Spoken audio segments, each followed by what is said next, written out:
우리가 지나간 여름 못지않게 이 가을이 위대한 가을로 다가오기 위해서, 이 가을에 우리가 풍성한 열매를 거두기 위해서 저는 우리 모두에게 이 시점에서 가장 필요한 결단이 있다고 생각합니다. 그것은 영적인 잠에서 깨어나는 것입니다. 물론 육체적인 잠, 이 잠이라는 것은 필요한 것입니다.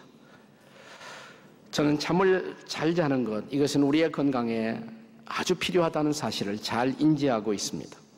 수면은 생명활동의 근간이고, 우리가 잠을 잘 자는 동안에 피로를 풀고, 또 우리의 유해 물질들이 자동적으로 해독이 되고 새로운 에너지를 얻고 각종 호르몬을 분비하는 유익한 활동이 수면 시간에 벌어지지 않습니까? 그래서 잘 자는 거 중요한 일입니다.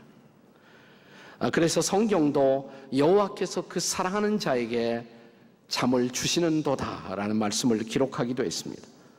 잠을 잘 자지 못한다는 것, 고문 중의 고문입니다. 최대의 고문, 최고의 고문은 잠을 안 재우는 것이죠. 그래서 잠은 필요한 것입니다. 육체적인 휴식, 그것은 반드시 필요한 것입니다. 그런데 성경은 육체적인 잠은 필요하지만 반대로 영적인 잠은 경계해야 한다라고 기록하고 있습니다. 성경의 영적인 잠에 대한 경고가 얼마나 많이 나오는지 여러분 알고 계시죠? 예수님은 그분이 역사 속에 다시 오신다, 그분의 재림을 예고하면서 마가복음 13장 36절에 이렇게 주님이 경고하십니다. 그가 호련히 와서, 그렇습니다, 그분은 갑자기 어느 날 준비되지 않은 때 역사 속에 돌아올 것입니다. 그런데 그가 호련히 와서 너희가 자는 것을 보지 않도록 하라고, 잠자는 것은 위험한 것이라고 경고하시는 것입니다. 바울 사도도 우리가 잘 아는 로마서 13장 11절에서 이렇게 경고하지 않습니까? 자, 시작되는 부분 같이 읽어보실까요? 또한 너희가 이 시기를 알거니와 자다가 깰 때가 벌써 되었으니. 그렇습니다. 이 잠에서 깨어나야 한다라고 말하는 것입니다. 바울은 고린도전서 11장을 통해서 성찬의 문제를 다룹니다. 우리가 준비되지 않은 마음으로 성찬에 참여하는 것, 그것은 죄라고 말합니다. 그리고 죄 중에 있는 사람, 그리고 성찬에 준비되지 못한 사람의 상태를 조명하면서 하나님이 그들을 어떻게 다루시는가, 그 징계의 단계를 보여주고 있어요. 근데 이렇게 말씀하십니다. 그러므로, 즉 준비되지 않은 사람들이 성찬에 참여할 때 하나님이 그들을 징계하시는 방법으로, 그러므로 너희 중에 약한 자가 있고, 약함도 징계라는 것입니다. 그 다음에 병든 자가 많고, 마지막 단계가 잠자는 자라고 경고하고 있습니다.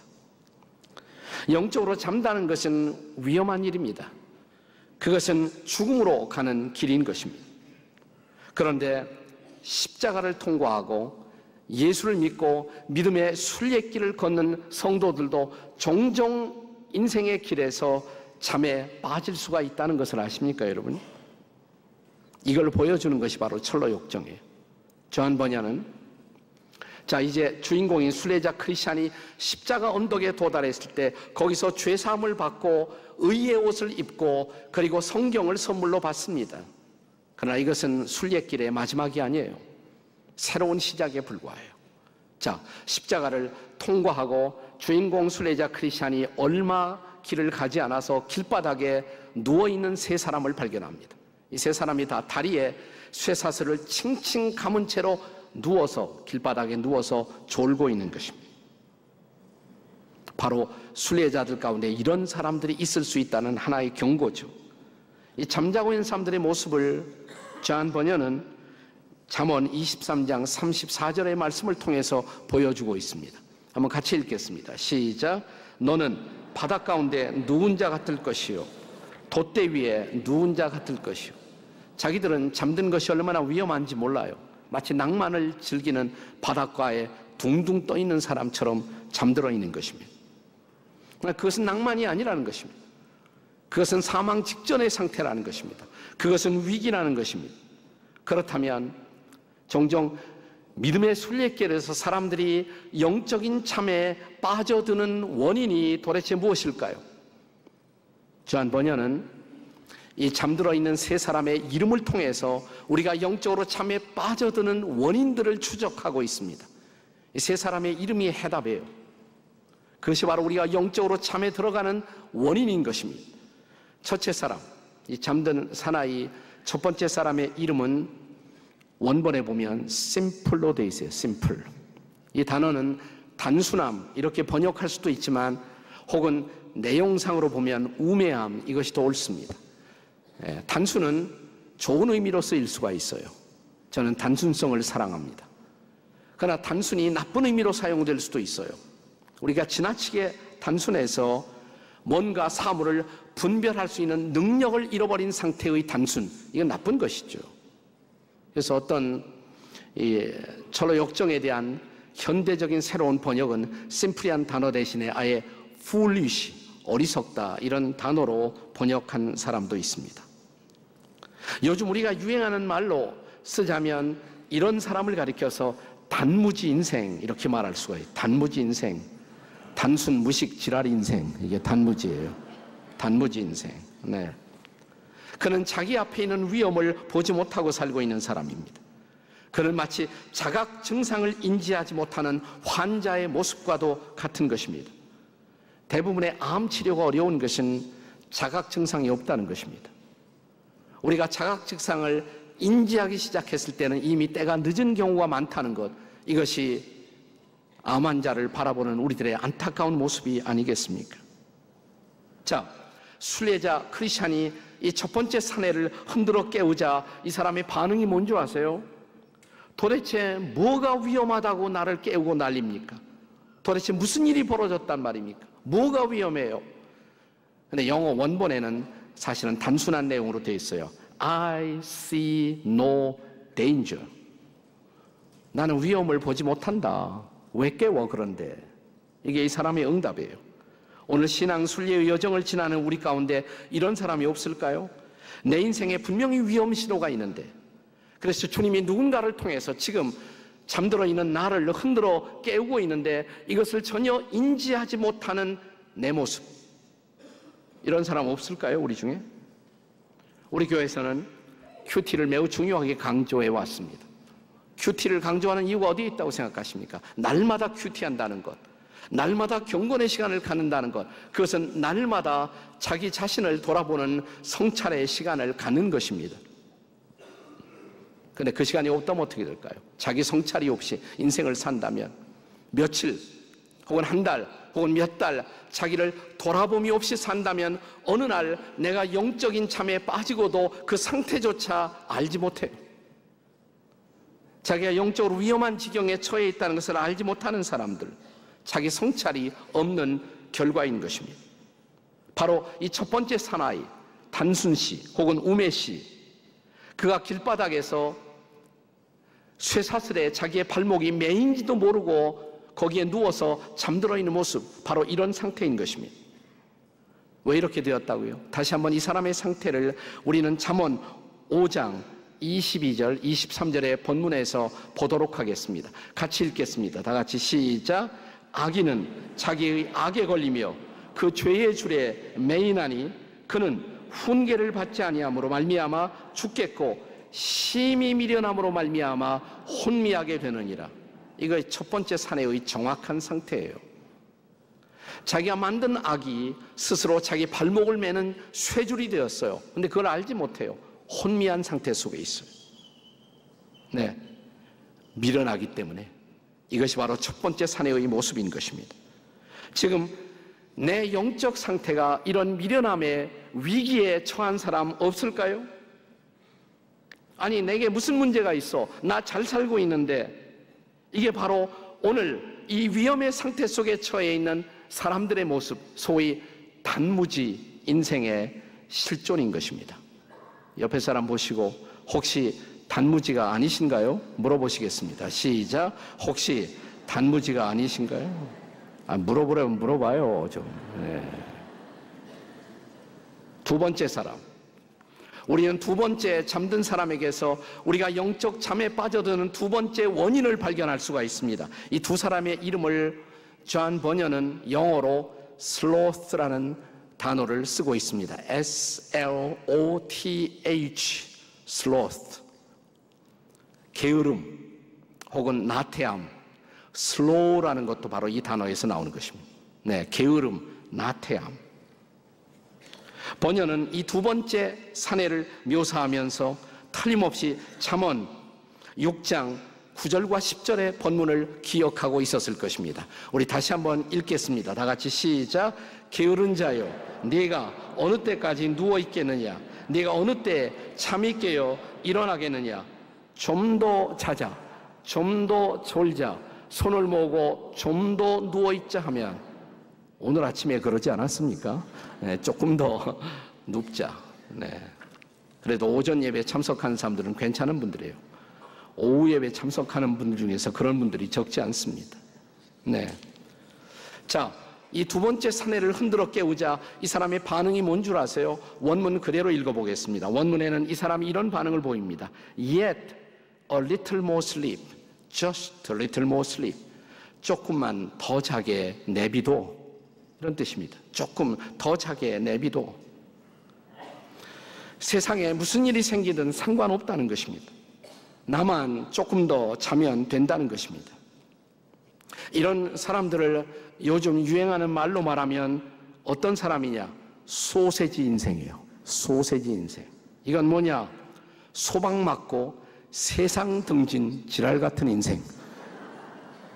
내가 만든 거예요. 돌아다니는 말은 뭐 소심, 세심 그러는데 그거보다 이게 훨씬 더 좋아요. 소박 맞아 세상 등지고 지랄처럼 누워있는 인생. 이게 소세지 인생이에요. 네. 내일에 관심이 없어요. 미래에 관심이 없어요. 네. 그런데 그리스도인들 가운데도 이렇게 내일을, 미래를 포기하고 사는 사람들이 적지 않습니다. 왜 그럴까요? 믿음이 결핍되어 있기 때문에 그런 것입니다. 하나님을 신뢰하지 못합니다. 하나님이 내 인생을 위해서 놀라운 미래를, 그리고 위대한 미래를 준비하셨다. 그걸 믿지 못해요. 그러니까 미래를 위해서, 내일을 위해서 땀 흘리고 일해야 할 이유를 전혀 찾지 못하는 것입니다. 지금 당장 조금 더 자고 조금 더 먹으면 돼요. 그것밖에는 살아야 할 이유가 없는 인생, 이게 바로 소세지 인생인 것입니다.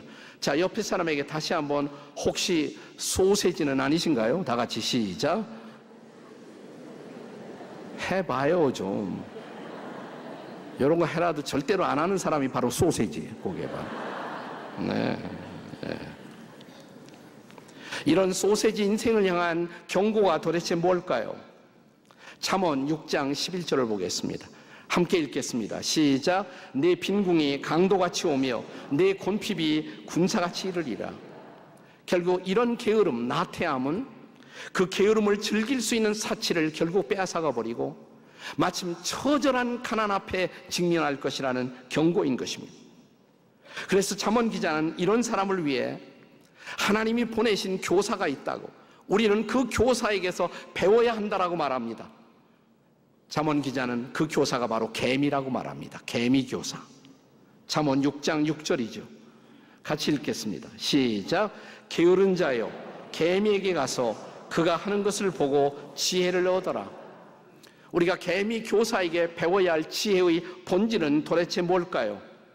잠언 6장 8절을 읽겠습니다. 6장 8절 다 같이 시작. 먹을 것을 여름 동안에 예비하며 추수 때 양식을 모으느니라. 개미에게서 배워야 할 지혜는 미래 지향적 지혜예요. 개미는 적어도 미래를 위해서 오늘을 저축하고 준비한다는 것입니다. 그런데 내일을 준비도 못하고 살아가는 인생, 이게 바로 뭘까요? 개못인, 개미보다 못한 인생. 네, 개미보다 못한 인생이에요. 이게 바로 소세지 인생이에요. 여러분, 그리스도인들에게는 단순히 우리의 먹을 것을 위해서만 미래를 준비해야 하는 것이 아닙니다. 그리스도인들이 미래를 준비해야 할 가장 중요한 이유는 우리가 살아왔던 삶에 대한 마지막 결산이 기다리고 있기 때문입니다. 그 하나님의 심판날, 하나님의 결산 앞에서 부끄럽지 않도록 오늘을 준비하며 살고 계신가요? 관심 없다고요? 그냥 나는 잠 더 자면 된다고요? 이것이 바로 두 번째 사내의 모습인 것입니다. 이것이 바로 나태함의 게으름의 본질인 것입니다. 그래서 성경은 이런 사람들에게 깨어라 라고 말하는 것입니다. 깨어서 준비해야 한다는 것입니다. 하나님의 심판대 앞에 서는 날 부끄럽지 않을 그 미래를 위해서 오늘을 준비할 수 있어야 한다는 것입니다. 그럼에도 불구하고 오늘의 잠 속에 빠져든 인생 없을까요? 이제 세 번째 원인을 찾아보겠습니다. 세 번째 원인. 그 원인은 세 번째 사람의 이름에서 발견됩니다. 자, 여기 길바닥에 누워 잠들어 있던 세 번째 사람의 이름을 존 버녀는 영어로 presumption이라는 단어를 씁니다. presumption. 굉장히 어려운 단어죠. 좀 자고함 혹은 교만함 이렇게 번역이 가능할 수 있는 단어입니다. 자, 주인공 크리스찬이 이 세 번째 사내를 흔들어 깨웠을 때 그 사람의 반응이 이렇습니다. 사람마다 인생을 사는 방식은 다 다른데 왜 날 깨워요? 당신은 당신의 인생 살고 나는 내 인생을 삽시다. 이게 세 번째 사람의 반응이에요. 이 대목의 그 원본에서는 존 버녀가 쓴 본래 원본으로는 영어라도 상당히 어렵습니다. 그래서 좀 더 쉬운 말 영어판에 보면 이 세 번째 사내의 반응을 이렇게 번역했더라고요. 한번 들어보세요. I can make it myself without any help from you. 너로부터 어떤 도움이 없이도 난 내 인생 살 수 있어. 그러니까 날 내비둬. 왜 날 깨워? 당신은 당신의 인생 살면 되지. 다른 사람의 도움을 전혀 거절해버리는 인생. 왜 그럴까요? 교만해서 그렇다는 것입니다. 교만해서. 다른 사람의 도움을 전혀 필요로 하지 않은 인생. 교만함이 그 사람의 인생의 본질이라는 것입니다. 그러니까 내 인생 끼어들려고 하지 마. 너는 내 인생 살면 되고 나는 내 인생 살면 된다는 것입니다. 적지 않죠? 이런 사람들 많이 볼 수 있지 않습니까? 이런 사람을 뭐라고 부를까요? 우리 현대판 유행어로 말하면 이게 바로 오이지 인생인 것입니다. 오이지. 이제 세 번째가 나왔어요. 첫 번째는 뭐예요? 단무지. 두 번째는 소세지. 세 번째는 오이지. 뭘까요? 오만하고 이기적이고 지랄 같은 인생. 오이지. 물어보세요. 혹시 오이지는 아니신가요? 옆에 사람에게. 셋 중에 하나일 거예요. 셋 중에 하나는 있을지도 몰라요. 네, 셋 중에 하나는 뭘까요? 나는. 저는 오늘 우리 이 시대를 살고 있는 수많은 사람들의 생각을 지배하고 있는 가장 강력한 하나의 세계관이 있다면 이건 저 스위스의 라블이라는 곳을 만들어서 유럽의 수많은 젊은이들을 깨우던 우리 시대의 전도자, 철학자였던 프랜시스 쉐이퍼 박사가 말하는 것입니다. 우리 시대 기독교에 저항이 되는 가장 강력한 세계관이 하나 있다. 그 정체는 무엇인가? 그는 말하기를 그것이 바로 세속적 인본주의다. 이런 말을 했습니다. Secular Humanism. 세속적 인본주의. 그런데 바로 이런 세속적 인본주의를 우리 시대에 일으키는 일에 결정적 영향을 주었던 시 하나가 있어요. 이 시는 본래 1800년대 마지막에 쓰여졌던 시였습니다. 영국의 시인 윌리엄 어네스트 헨리라는 사람이 쓴 시였습니다. 1903년에 죽은 사람이에요. 1849년부터 1903년까지 살았던 사람인데 이 사람이 쓴 시의 한 대목이 오늘 이런 사상, 소위 세속적 인본주의 사상을 우리 시대에 일으키는 일에 결정적 기여를 했단 말이에요. 이 시를 아직도 좋아하는 사람들이 많습니다. 이 시의 전 내용을 기억하는 사람은 아무도 없습니다. 근데 이 시의 마지막 결정적인 두 개의 문장, 이 문장이 바로 세속적 인본주의를 감동시킨, 영감을 준 시의 두 줄이 있어요. 많은 사람들이 지금도 좋아하고 심지어 크리스찬들도 좋아해요. 크리스찬들도 이걸 좋아하는 크리스찬들 큰일입니다. 이런 말이에요. I am the master of my fate. 나는 내 운명의 주인이다. 그 다음에 I am the captain of my soul. 나는 내 영혼의 선장이다. 멋있잖아요, 겉으로 보면. 근데 이게 무서운 시예요. 여러분이 진짜 크리스찬이라면 이 시에 동의할 수도 없고 동의해서도 안 됩니다. 왜 그런 줄 아세요? 우린 그렇게 살아봤어요. 내가 내 운명의 주인이 되어 살아봤어요. 내 영혼의 선장이 되어 살아봤어요. 살아봤는데 결과가 뭡니까? 그것이 내 인생의 불안이었고, 그것이 내 인생의 방황이었고, 그것이 바로 내 인생의 절망이었습니다. 내 고집대로, 내 철학대로, 내 마음대로 살아봤더니 그것이 내 삶의 해답이 아니었어요. 그래서 여러분과 저는 어느 날 십자가 앞에 나왔습니다. 십자가에서 나를 위해 죽으신 예수 그리스도, 그리고 다시 사신 그리스도, 그 예수님 앞에 나와서 우리는 우리의 모든 내 자아를 내려놓고 그분을 향해서 이런 고백을 한 사람이에요. 주님, 내가 내 인생의 선장이 될 수가 없고 내가 내 운명의 주인이 될 수가 없다는 사실을 알았어요. 주님, 이제는 당신만이 You only the master of my fate. 주님만이 내 운명의 주인이시고 당신만이 You only the captain of my soul. 주님만이 바로 내 영혼의 선장이 되십니다. 예수님 당신만이. 우리는 이 고백을 한 사람이에요. 이 고백을 한 사람. 저는 이 고백이 없었던 사람들은 그냥 교회에 나오는 사람이지 그리스도인이 아니라고 생각을 해요. 저는 이런 윌리엄 헨리의 시와 정반대의 고백, 그 고백이 우리가 자주 묵상하는 바울 사도의 갈라디아서 2장 20절의 말씀이라고 생각합니다. 우리 같이 읽습니다. 다 같이 시작. 내가 그리스도와 함께 십자가에 못 박혔나니 그런즉 이제는 내가 산 것이 아니요 오직 내 안에 그리스도께서 사시는 것이라. 이제 내가 육체 가운데 사는 것은 나를 사랑하사 나를 위하여 자기 자신을 버리신 하나님의 아들을 믿는 믿음 안에서 사는 것이라. 믿으십니까? 정말 고백할 수 있습니까? 이제는 내가 사는 것이 아니고 나를 위해 죽으시고 나를 위해 다시 사신 하나님의 아들 그리스도를 믿는 믿음 안에서 살고 있다고, 그분이 내 인생 속의 주인이라고, 그분이 내 인생의 선장이 되신다라고 고백하십니까? 그런데 실상 우리의 삶의 모습을 보면 그리스도인들조차도, 평생 교회 생활을 해온 우리 그리스도인들조차도 인생 순례의 길을 걷다가 어느 날 보면 예수님이 내 인생의 주인이라는 사실을 망각하고 내 마음대로, 내 고집대로, 내 철학대로만 또 내 인생을 살고 있는 모습을 볼 수 있잖아요. 실제로 무슨 일이 일어나는 것입니까? 아직도 내 속에 존재하고 있는 교만한 나, 자만스러운 나, 옛사람에게 속한 나, 내가 어느 날 영적으로 잠들어 있는 그 순간 내 속에 있던 교만이 그리스도를 내 삶의 주인된 자리에서 끌어내리고, 그리고 나를 다시 그 자리에 앉히는 반역을 내 속에서 시도한 것입니다. 누가 그렇게 했을까요? 성경은 그것이 바로 사탄 마귀의 전략이었다라고 말합니다. 그래서 철로 역정에 보면 이 마지막 세 번째 사람을 흔들어 깨우면서 순례자 크리스찬은 그에게 베드로전서 5장 8절의 말씀을 들려줍니다. 다 같이 읽어요. 시작. 근신하라, 깨어라.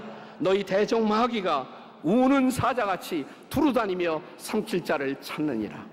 그래서 깨어야 한다는 것입니다. 그것은 사탄의 전략이었다는 것입니다. 다시 나를, 보잘것없는 나를 내 인생의 주인된 자리에 앉히는 시도, 잠들었기 때문에 일어난 사건이에요. 사랑하는 여러분, 이 가을 우리가 블레싱 잔치를 준비하고 있습니다. 왜 그래요? 내가 깨어 일어나 보니까 내가 내 인생의 주인이 아니고 예수님이 주인이더라고요. 그리스도를 주인으로 모신 이 삶의 풍성함, 이 삶의 의미, 이 삶의 감격을 먼저 깨달은 우리가 아직도 인생길에서 잠들어 있는 이웃들을 흔들어 깨우려고 이 잔치 준비하고 있잖아요. 이 블레싱 잔치를. 아직도 인생의 길에서 잠들어 있는 수많은 이웃들을 보세요. 그것이 죽는 길인 줄 모르고, 그것이 파멸인 줄 모르고 잠들어 있는 수많은 이웃들을 흔들어 깨워서 일어나야 한다고, 이제 나와 함께 저 하나님의 나라를 향해서 갑시다라고 말하는 것, 그것이 블레싱 잔치를 준비하는 가장 중요한 이유인 것입니다. 그것이 우리가 저 가평의 철로역정 순례 파크를, 또 영성 순례길을 준비하는 중요한 이유이기도 합니다. 나는 이곳에 수많은 한국의 젊은이들이 좀 방문하는 꿈을 꿉니다.